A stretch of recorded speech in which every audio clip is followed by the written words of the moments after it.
All right, hi there, everybody. So this is just, I'm going to provide an introduction to the meeting as well as a little overview of the tech foundational activity. And so this is our December quarterly meeting. And as we're going to get to in the headliner of the meeting is the presentation by Peter and Mark. So the Tech Foundational or Activity Collaboration Team, or Tech FA, is a part of IARPIC. And the co-leads are for that, as you caught in the introductions, myself, Jonathan, and Lisa. The Tech FA is formed as a new foundational team in conjunction with the biennial implementation plan as a part of the Arctic Research Plan. And as a new FA, we're prioritizing better defining the area's responsibility and the role of technology within IARPIC, and recruiting and building a diverse membership across organizations, science areas, and responsibilities in the polar regions, as well as going bipolar with the Arctic and Antarctic community. And a focus that we're also trying to incorporate in is connections and participation with the private or industry sector. As a part of the Tech FA, we have quarterly meetings, and this is one of those quarterly meetings. They generally meet the first week of March, June, September, and December. Reviews business items for the Tech FA community, explores topics of interest for future meetings, which we'll be covering later in the meeting. And then we've also chosen to highlight a series of presentations during the course of the year on a common theme across multiple sectors or communities. So for 2023, we looked into technology and innovation across the government, private, and academic sectors. In March, Sharon Borland of the USGS gave a presentation on federal technology transfer at the USGS. In September, Justin Manley of the Marine Technology Society provided insights on the private sector. And today's presentation is covering the academic sector. We had a recent meeting on observations of methane emissions in the Arctic. This is a collaborative meeting with several other communities of practice, as well as PA2 in the IARPIC organization. And that is available online for interest in looking at these different ways to measure methane in the Arctic. For upcoming meetings, we do not have a specific meeting that is on the calendar.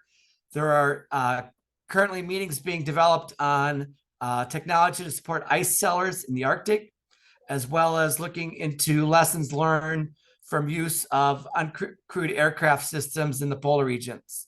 And we're also open to ideas on other topics.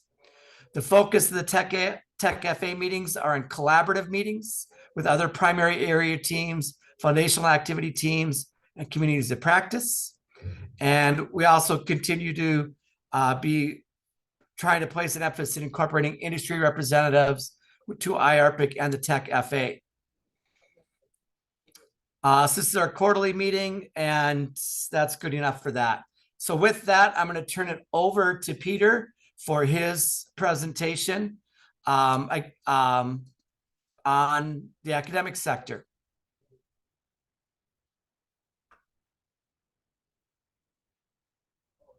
Thank you, Mark. Let me just get my presentation at full screen mode, and then I will introduce myself and Mark Billingsly, who's here, who's the Director of the Center for Innovation and Commercialization and Entrepreneurship. So thank you for the opportunity to present today. I'm in Fairbanks at the Trothier campus of the University of Alaska Fairbanks, and that is located on the ancestral lands of the Dene people of the Lower Tanana River. And I'll let Mark Billingsley introduce himself briefly before I jump in. So over to you, Mark, to introduce yourself. Thanks, Peter. Peter's a great representative to be presenting to you all today. Yeah, like Peter said, I'm the director of Center for Innovation, Commercialization, and Entrepreneurship at the University of Alaska Fairbanks. Really interesting to hear y'all's backgrounds. And thanks for laying providing the context for this, Mark Seefelt. I think you are going to hear sort of about what innovation is looking like at the University of Alaska Fairbanks. And I know a bunch of my peers around the country, including in Arctic areas, and sort of the challenges. And I think maybe this will be representative of what you might see at Arctic universities in some ways. Every research institute's unique. But also, as we're going through this, I think that Peter and I would be really happy to engage in discussion. So please interject. I don't know, take us all onto the track. There's not that many people here. Interject with questions and kind of steer this to get the maximum benefit that you can out of this meeting. I got an engineering background. Actually an attorney. I'm a patent attorney. For example, in the Arctic, there are only 2 patent attorneys who are practicing in all of the state of Alaska. Pretty small. You go to DC and there's probably 2,000 or 20,000. I don't know. There's quite a few more. Yeah, we've set this office up. Actually, Peter can give you, I think part of this, you'll kind of get a sense for why Center ICE even exists at the University of Alaska Fairbanks. And I've been here for 7 years and helped set up Center ICE. That's all I have to say. Thanks. And Peter, please. Thank you. Yeah, thanks, Mark. And I know a few of you on here, but I've actually been at UAF 18 years tomorrow. I came over as postdoctoral researcher, moved through the academic process up to a full professor. Same time, started a company from university academic research, licensing technology that are developed at the academic institution. Got small business innovation research grants from the federal agencies. I've joined into Center ICE as one of the faculty ambassadors, moved over into the administrative team, and am now the deputy director of Center ICE. My other hat, interestingly, Mark Seeveld, is unmanned systems. I'm part of the unmanned systems program here, Aquasi at UAF. So I'll be intrigued later on via email to talk about that potential topic that you had later on the as a talk of US in polar regions. So what am I going to cover today? Talk about sort of just the general R&D that goes on in academic environment. Myself and Mark are part of the innovation team supporting those researchers on their academic pursuits. But they are the ones developing the technologies. They're the ones doing the research and development in an academic institution. We've got a number of you here in academic institutions. Then as part of that, briefly talk about how you might look at what is the opportunity to get that or move that technology out of the academic environment into a commercial opportunity or to be something that a community could benefit from. How you actually then think about training the next generation to be able to think in an innovative approach during their degree programs, how you get them to look at the end user for what they're developing, not just the academic end user that they're working with. How you might then partner with academia to be able to develop funding opportunities. Thank you, Mark, you mentioned about the private sector and private industry, ways that those groups can partner with existing researchers up in the Arctic regions and the Antarctic regions. And then highlight UAF and the Center ICE as an example of groups and capabilities that come together to be that support, funding, and training mechanism to expand and move out some of those research and developments in an academic setting into an opportunity either in a community or to even spin out a company that can expand the economic growth and the economic opportunities in the Arctic. So academic institutions do basic applied research, whether they be in the Arctic itself or based in the contiguous 48 or across the Arctic region, looking to work and apply the research that they're performing in the Arctic region. You see here a number of research projects, technologies that have been developed and are being developed. I highlight examples from the US, from the top left, working with our military groups in the region. Bottom right, working on student research projects for senior design capstones with local entrepreneurs, to in the bottom an image from tsunami mapping for potential inundation in local communities and how that can benefit and provide data for them to make their decision making. So this is the research and development that you would be occurring within an academic environment. But then on that sense, on the left-hand side, you have this process of you have an idea, you pursue funding, you develop your proposal, submit your proposal, you're awarded that grant proposal from an agency, and you manage your award and you perform your activities, you meet the objectives, you aim for success, publishing your work, graduating students, and then at the end of the timeline, you close out the award as you've completed your work.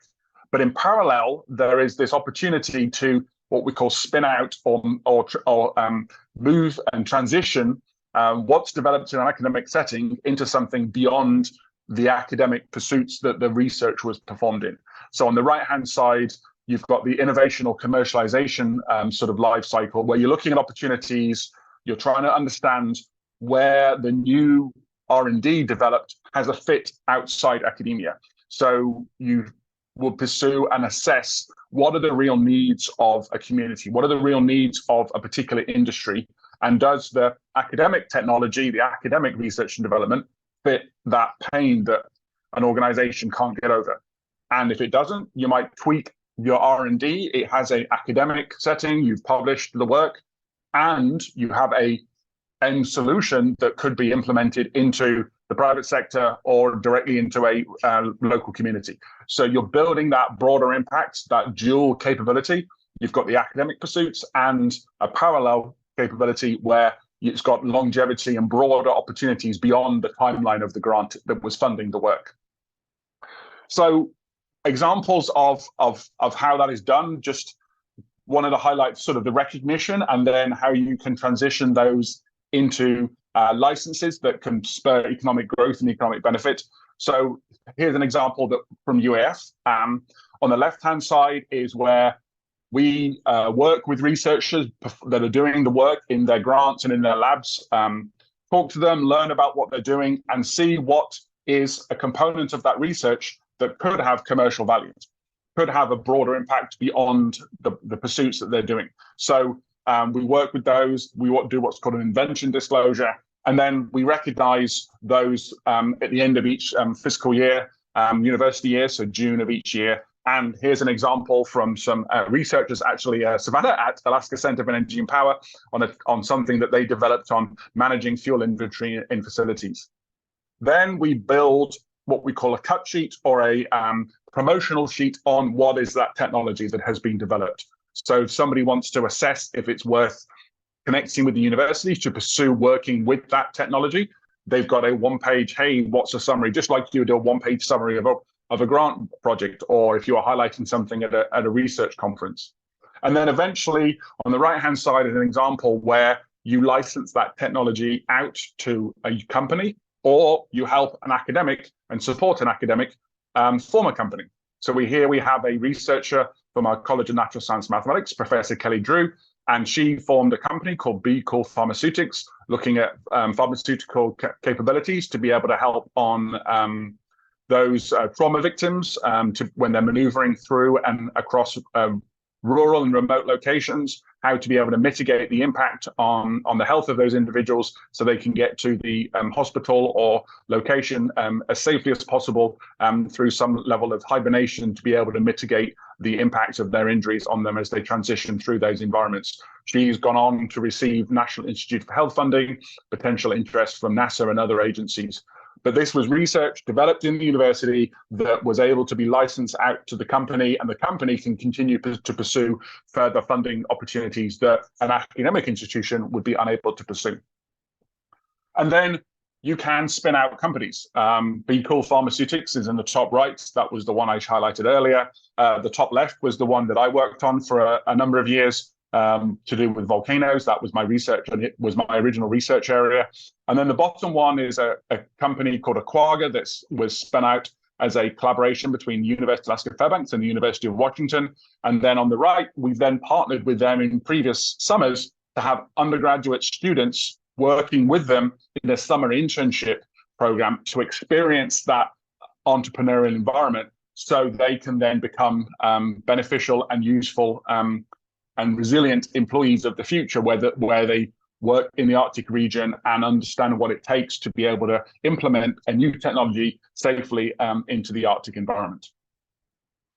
And then the final component, before I sort of jump into Center ICE and what we've built as an example of an academic institution to allow things like you're seeing here to happen.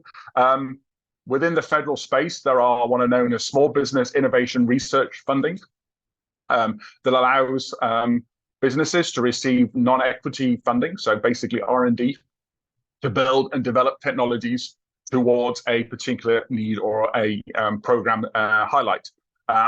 These can be up to a combination, nearly $1 million over the 2 phases. And if transitioned into what's known as phase 3, it allows that business to then be able to get sole source funding and sole source project work from across the federal government. I highlight an example here on the right from a project that I was involved with as the academic, working with a small business actually on the East Coast, building an autonomous system for classifying hazardous environments from small drones, where the computer-based system was probably the size of the palm of your hand that could classify river environments as the aircraft was flying, not having to wait for the aircraft to land. They provided this as open source code. That was just the policy and the philosophy of the company, but this could also be something that could be beneficial as a technology that can drive economic growth in a region as well. So before I jump into center ice, does anybody from the panel and from the group have any questions in terms of general intellectual property and general technology transfer in an academic environment?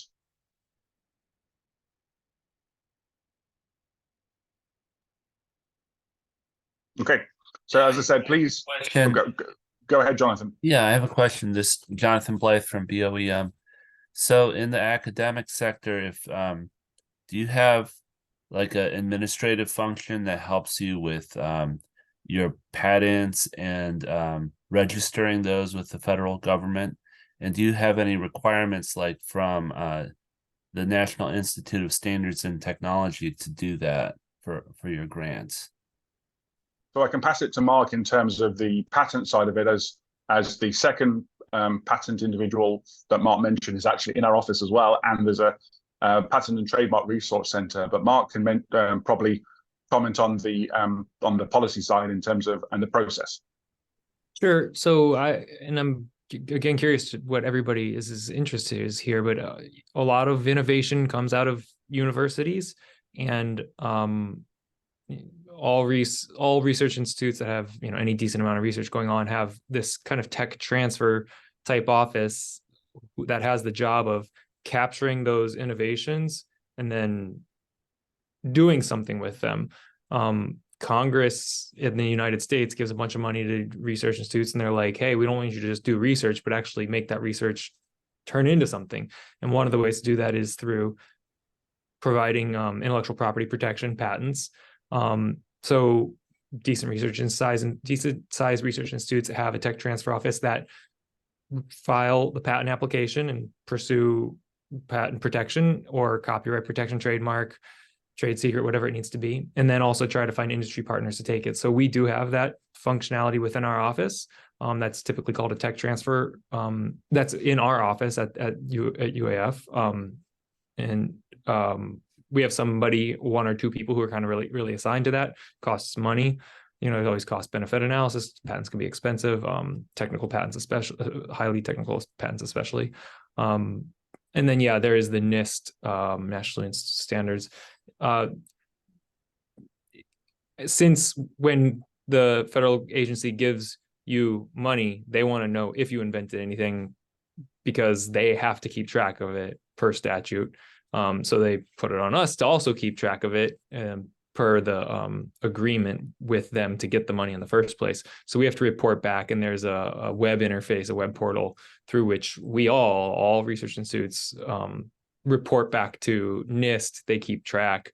They ask us a bunch of questions. It's just a lot of bureaucracy and red tape. Yeah, so I think that system is called eEdison, and I didn't want to get into the minutia of this, but my question is, if you receive a grant, say from NSF, how do you know if it falls under that category of technology that it has to be reported using these mechanisms versus other research, which might just be, I don't know, aren't technology innovation, so therefore you don't have to. Yeah, it's called iEdison. That's right. So iEdison is for reporting patentable subject matter. So you need to know whether it's patentable. And then look up what's patentable. Then separately, you need to report to your funding agency innovations, and they probably have a broader definition than just what's patentable. They're probably also going to want to know about what can be protected via copyright, because they collect that information. They probably report it back to Congress. And what's patentable is going to be processes, machines, manufacturers, and it's got to be novel and non-obvious inventions. I mean, this is kind of getting into intellectual property law, which we could do a presentation on too, but I'm also happy to answer kind of questions on that. But that's sort of the line. iEdison reporting is for patentable subject matter, and then your reporting to the agency through your normal reporting channels is probably broader than just what goes through iEdison. Right. Yeah, the perfect answer, right level of detail. I think this is something I think the technology team can use to help us define the scope of what we're looking at and how we fit in and complement the rest of the IARPIC enterprise. So thanks for covering that. Sure. And then I'll briefly add, in terms of like an academic that gets a research grant and determining when they're closing out the award or doing their reporting, what has been disclosed, what has been worked on. It's then a good close working relationship between the technology transfer team in an institution, the group that's doing some of the reporting through the grants and contracts at an institution, and the researchers. So that's why the innovation culture component is when you're doing your reporting and saying, has anything been disclosed, knowing, oh, who is the relevant group at the institution that I should be working with. So it's building the culture, but also building the process. So, and we have a very close connection with our grants and contracts office to allow us as the tech transfer side of Center ICE to be able to bring all that together, but also building it up so the individual researchers are aware of that component of their grants as they're doing their reports and their closeouts and they're working on their work. And that's why Center ICE was formed, in addition, was just to be able to build up the capacity and the knowledge of the researchers at our institution, as would be the same if you were at Colorado or if you were in another institution. It's just building up the knowledge of the individual researchers so they're aware of all of the reporting components of their award, along with doing the work, reaching the metrics, reaching the objectives, being fiscally responsible. So thank you for that question, Jonathan and Mark, for that response. And as I said, I'm happy to answer any others as we go. Just gone half past the hour. So the second half of today is talking about what we've done at UAF. That's the work that Mark and I work on every day. The innovation culture at the university, how we at Center ICE fit into the strategic goals and the academic goals of the institution, to highlight of what we do and what would be other practices being performed in other academic institutions as a representation of academia. So UAF, the Chancellor White, set a strategic planning goal centered around commercialization and innovation enterprise. So Center ICE has been working on its programming in parallel to meeting the objectives and the sort of indicators of success in that strategic plan, in parallel with the duties as a technology transfer team at the university. So Center ICE formed in parallel to the technology transfer component of the university about 6 or 7 years ago, as a place to provide training, support, and then through external grants funding to build up the capacity of researchers like myself, other faculty members, other students, graduate students, staff members, to be able to be eligible to go for external grants, to be more resilient in transitioning academic opportunities out of the academic environment, and really bring and highlight that broader impact of academic research. So UAF strategic planning goals, most institutions will have their own. So goal 4, transforming UAF IP enterprise and commercial enterprise. We're also aligned up with modernizing the student experience, bringing new opportunities to the student population at the institution. And our university has achieved Tier 1 research status, and we're lining up what we do at Center ICE to support the institution for that goal. And we do that through three tracks, three areas. We are fortunate through external grants that we've been awarded and pursued to be able to provide seed funding, both to faculty in terms of an award, an internal award to allow them to commercialize or move their innovative research further forwards. We provide training both in terms of sort of innovation core funding from the National Science Foundation, along with some new academic classes. And then the technology transfer side, we provide the patent intellectual property assessment and support, working on invention disclosures, and even supporting startup companies that are spun out and managed by academic researchers like Professor Drew that you see here. So as an academic institution, faculty members like myself look at their promotion and tenure as they move forward between assistant, associate, and full, and not pre-tenure and then tenure, and then on the tenure track approach. So we look at how the work that we're performing with them can fit into those criteria, highlighting to the researchers and then those outside academia the impact of their research, and also building up skills and building up resilient students as they graduate to be able to be effective employees of the future. So the funding, we have this seed fund to seed new ideas and build upon existing projects. We have a graduate studentship program funded through an external grant that allows us to support researchers that are building some technology or building some new innovative project or program. The one you see here in the middle actually is a fisheries graduate student. She does a lot of work in the Gulf of Alaska, and the sensors that she was using, the companies that she was acquiring them from were not providing support and taking some of them off market to be able to be purchased for analysis. So she wanted to build a more cost-effective and smaller scale system that would give the sensitivity and the data accuracy that she would need for her research. So she was building a system that could be incorporated into a Pelican case to be able to provide the CO2 and the measurements she needed for her experiments. And she's even had some interest in collaborating with a small business here in Anchorage, in the state of Alaska, on how to move this further forwards.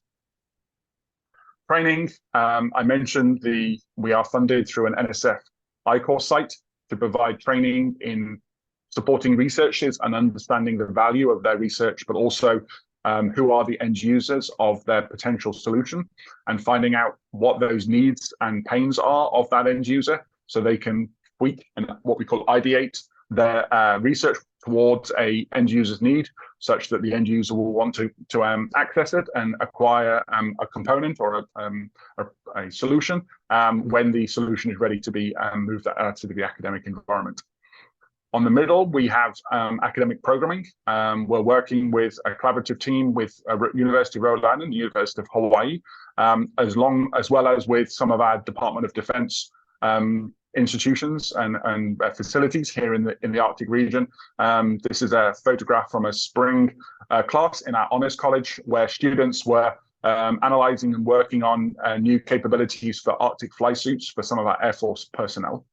And then on the right-hand side, we partner with startup companies, small businesses in Alaska, on providing students with experience in working in those businesses. And this summer, we've actually got 23 potential businesses. We're looking for students to work with them from a number of different areas, many of them in engineering, technology development, sensor development, some of them just looking at business opportunities to expand their capabilities in Alaska and across the sort of Arctic environment. So happy to keep presenting on some of the details of these opportunities, and also provide time in the last just over 20 minutes for any questions. So I'll pass it back to the group and see if anybody's got any comments or questions on that second section on sort of center ICE's setup and the different components, and then I can jump into a little bit more details about some of the ones we have right now. I'll summarize or say we're again this Center ICE, which is sort of the tech transfer plus innovation hub for the University of Alaska Fairbanks. Trying to think, like, if you're at UW, they've got CoMotion, and if you're at UC Berkeley or Oregon State University, Stanford, they have all got something comparable to what we do. And you don't have to have your innovation hub. I'm just calling it that. It's sort of like this organization that has all this kind of programming. Then you get your tech transfer, which is like that patents piece that we were talking about. That's what we are. And any, most research institutions have that decent size, or even small. University of Oregon, I think, is only like $70 million per year, but they still have somebody kind of doing this stuff.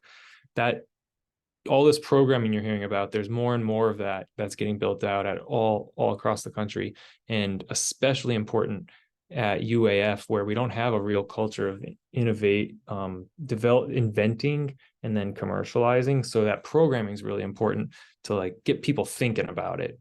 It's a little bit of culture change and introduction to some of these topics, and providing the services and support. It's different if you're at MIT, where there's a long history of inventing specific things and then having them go off and get, starting companies around them. We don't quite have that culture at the university or even in the state of Alaska. And there aren't really any powerhouses doing that in the Arctic. So we're not so unusual in that regard, but we're trying to, it's good. It solves real world challenges, solves environmental challenges, research challenges, helps out industry, hopefully helps out the entire Arctic ecosystem. Thanks for that context, Mark. And I think I see the other Mark was just about to unmute, and I saw Jonathan pop back his video. So if the Mark S has a comment, and then I'll pass it over to Jonathan. A question I have, and I somewhat had asked you guys about this in email probably about 6 months ago, but in this time of like open science and open source computing and all that, have you come across any interest in going towards open engineering ideas? And I'll give you background on this. Every so often there's meetings that are held with participants in using technology in the polar communities. And one of the things that is always being pushed for by the participants is more communication and sharing of ideas. And a direction that would happen with that would be some type of open engineering approach. And a lot of this gets into areas that there are mostly just one-off builds. And so it's not like a real industry application to it, but like one scientist or one researcher at this institute has interest in building something, and they want to know what somebody did sort of like it in the past. So just wonder if you're seeing anything with like open engineering in all these different areas. I could answer some of that. First thing is, our goal is impact. We're a public university. We're not trying to make money. Great if we do, but that's not what we're trying to accomplish here. We get lots of those, especially in the Arctic, where there's not that many people and fewer applications. We get a lot of that kind of thing where there's just the market is really small. I mean, even getting a patent $20,000 patent might be worth more than the thing is worth if you just give it away, right? And then the other thing I was thinking is, you can to understand what the policy is behind patents and intellectual property is, if you don't have, it's a monopoly, it's a temporary monopoly. A patent is a 20-year monopoly, and then it goes open source. So if you get a patent, it's only protected for 20 years, and then anybody can use it. The purpose for that is to incentivize investment during that 20 years to further develop it so that it actually does get to the market. And there are many examples of somebody didn't get a patent and it wasn't protected, so there wasn't adequate incentive to invest in it to bring it to the market, so the public never benefited from it. I mean, it really actually is a public serving policy behind the patent system, not a capitalist money-making policy. That's the purpose for it. So there is actual, public benefit for public patents. And the last thing I was going to say is, craft the contracts can be crafted for technology engineering solutions, for example, to give free access to certain people and not free access to other people. And we do that. If if, you know, especially in the research community, anybody in the research community can use it for free. But I mean, it's the same thing with various open source licenses. Anybody can have this. You can post it on GitHub. Anybody can have this. But if you're going to use it for commercial purposes, you have to pay me. But if you're going to use it for non-commercial purposes, you don't have to pay me. But that may be just in the software realm, and there's some more details there. But definitely, you know, in engineering solutions, share it with the research community, or, you know, small villages that don't have a lot of money, but, you know, when 3M wants to pick it up and make it part of a major line, it's like, well, what you do need to do is make sure that when you're distributing it with the right controls, so that 3M can't pick it up, and you do have recourse in case they try to pick it up. So putting the right kind of legal controls around it. Thank you for that response, Mark. I'm glad you were here. Jonathan, microphone over to you. Great, thanks. Yeah, I think it's really refreshing to hear the public university perspective and approach to this, especially in the Arctic, where it's a small market and there might not be the kind of the profit motive that other universities might have for patents. But my question, this actually came up when Sharon Borland from USGS was presenting on government technology transfer authority.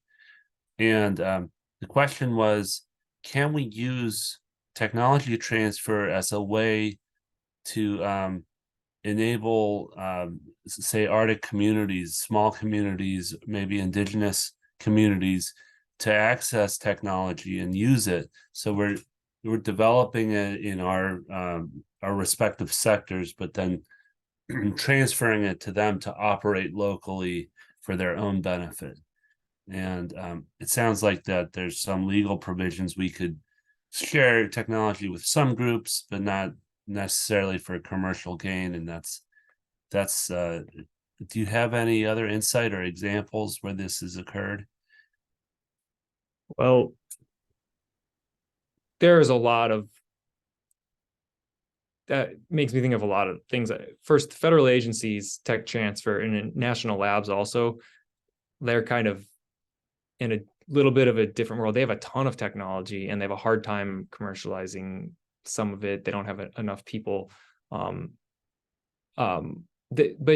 just because they have solutions, like, you can't drop a technology solution into a housing solution into I'm not sure if you're in Alaska. I think you said, I can't remember if you said you're in Alaska or not, but into Selawik or Minto. You know, you need the local workforce development and the right, or if it's an energy thing, you need the right energy infrastructure to even be able to support it.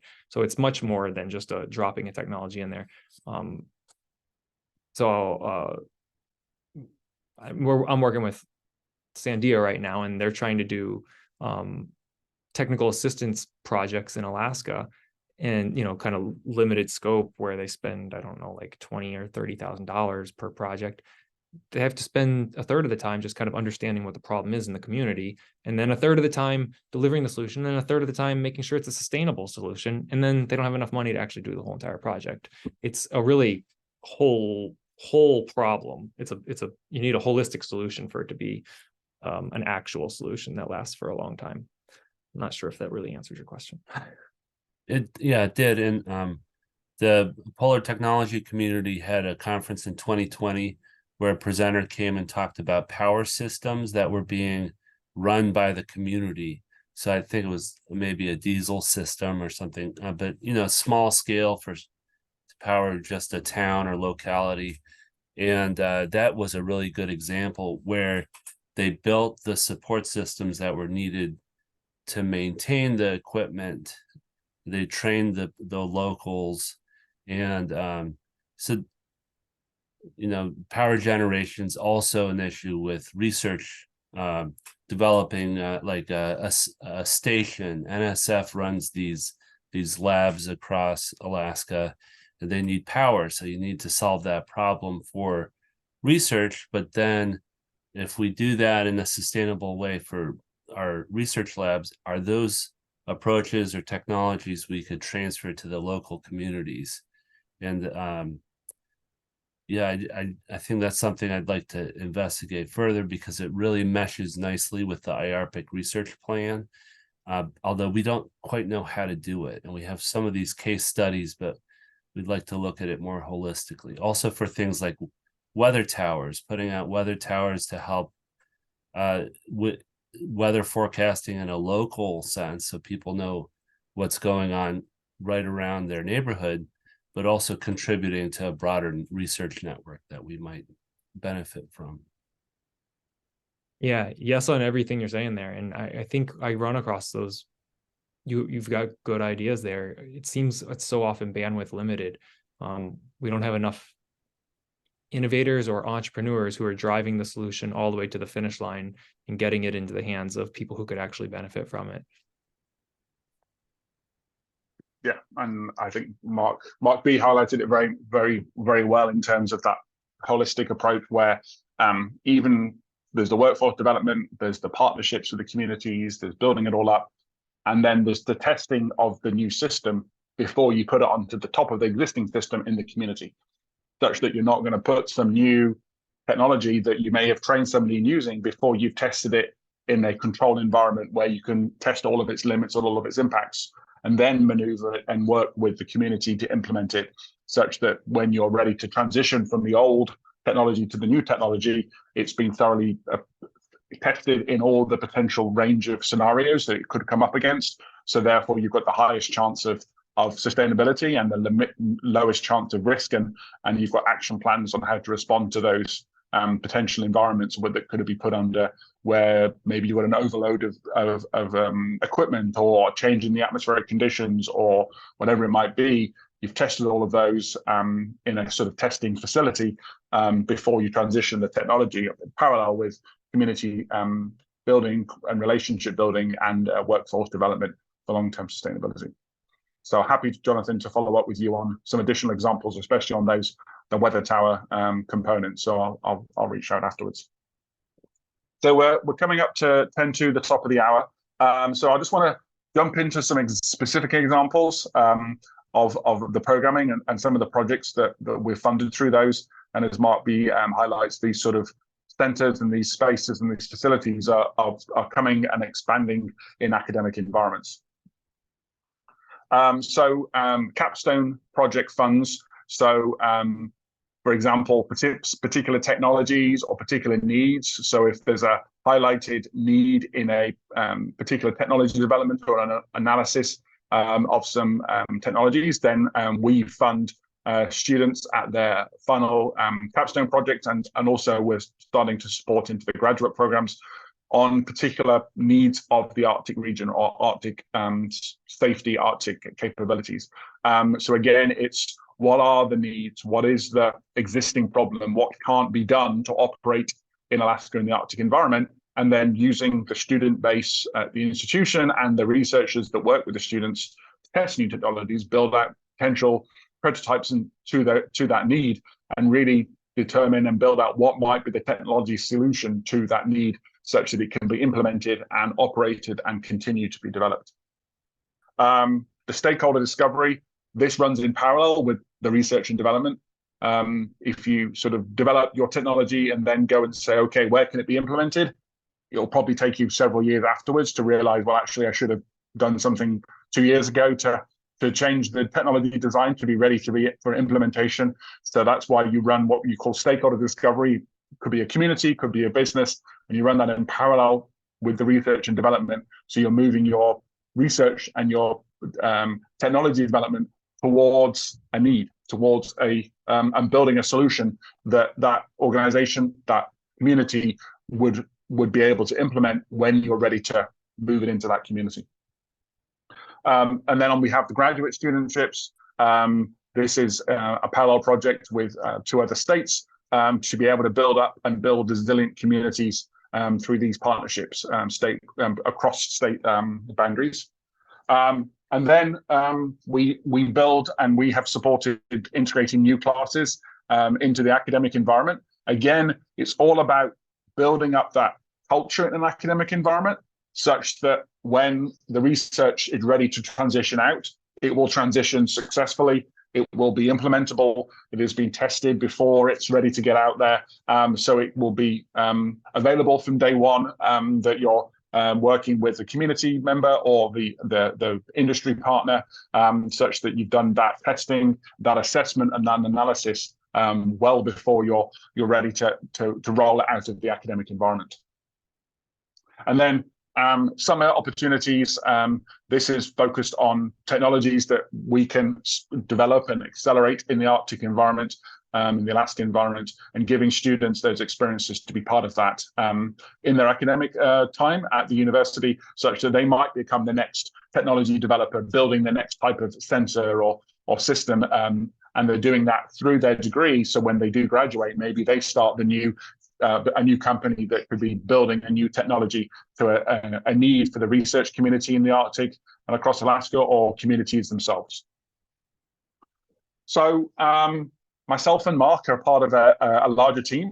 We've got 9 of us that work across Center Ice, from those managing our individual projects to those doing outreach and connecting with our faculty, staff, and students, as well as potential partners and collaborators outside UAF and across the Alaska region and across the Arctic. That would be it from today, from the presentation side, from myself and Mark B. We're always willing to chat to anybody interested in just learning more about what's going on at UAF and innovation opportunities in the academic environment, and some of the sort of aspects of what we've seen as we've built out our programs that could be lessons learned for the wider Arctic research, especially those in the academic environment. So microphone back over to you, Mark S., for any final questions and wrap up of today's meeting. Very good. Thank you, Peter and Mark. Open it up for just any other comments that people or questions that they want to add at this point.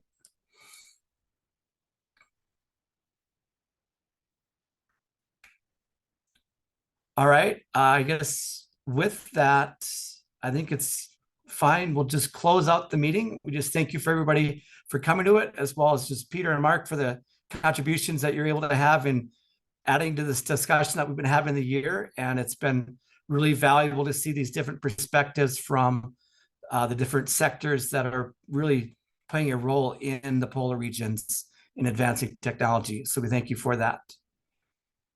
With that, I will say goodbye to everybody and thank you. Thanks, everyone. This meeting will Thank be you. posted next Thursday. The recording will be posted next Thursday. Great. Thanks, Meredith. Thanks. Bye. Thank you.